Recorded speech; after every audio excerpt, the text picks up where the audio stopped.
Hello అండి, అందరు ఎలా ఉన్నారు? అందరూ బాగుండాలని మనస్ఫూర్తిగా కోరుకుంటున్నాను. ఈరోజు శనగబెల్ల కూర ఎలా చేయాలో చూద్దాము.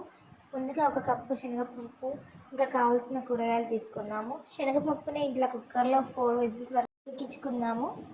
అన్నీ రెడీ కోసుకున్నాక కళాయిలో నూనె పోసుకున్న తర్వాత ఆనియన్, పచ్చిమిర్చి, కరివేపాకు, ఇంకా ఆలుగడ్డ ముక్కలు వేసి మగ్గిన తర్వాత కొంచెం పసుపు, కొంచెం ఉప్పు వేసుకొని మగ్గనిద్దామండి. తర్వాత ముందుగా కోసుకున్న టమాటా ముక్కలు కూడా వేసి మగ్గనిద్దామండి. ఇది ఎంత మగ్గితే అంత చాలా బాగుంటుందండి టేస్ట్.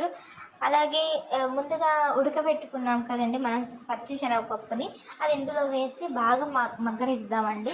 టేస్ట్ మాత్రం ఎంత మగ్గితే అంత టేస్ట్ వస్తుందండి. ఇది 2 గ్లాసుల వరకు వాటర్ పోసుకోండి ఎసరు కోసము. ఇలా మగ్గడం వల్ల వాటర్లో మగ్గడం వల్ల మనకి కొంచెం గ్రేవీ టైప్ వస్తుందండి. ఇలా గ్రేవీ టైప్ రావడం వల్ల మనం కలుపుకున్నందుకు చపాతీలో కానీ అన్నంలో కానీ కలుపుకుంటే చాలా టేస్టీ ఉంటుందండి.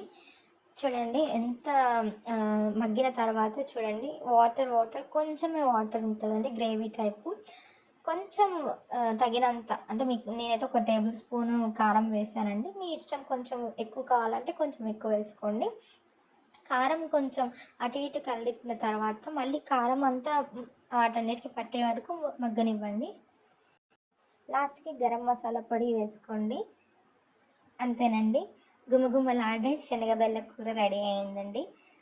ఇది చాలా టేస్టీగా ఉంటుంది, చాలా బలం కూడా మనకి. Thank you. Subscribe my channel.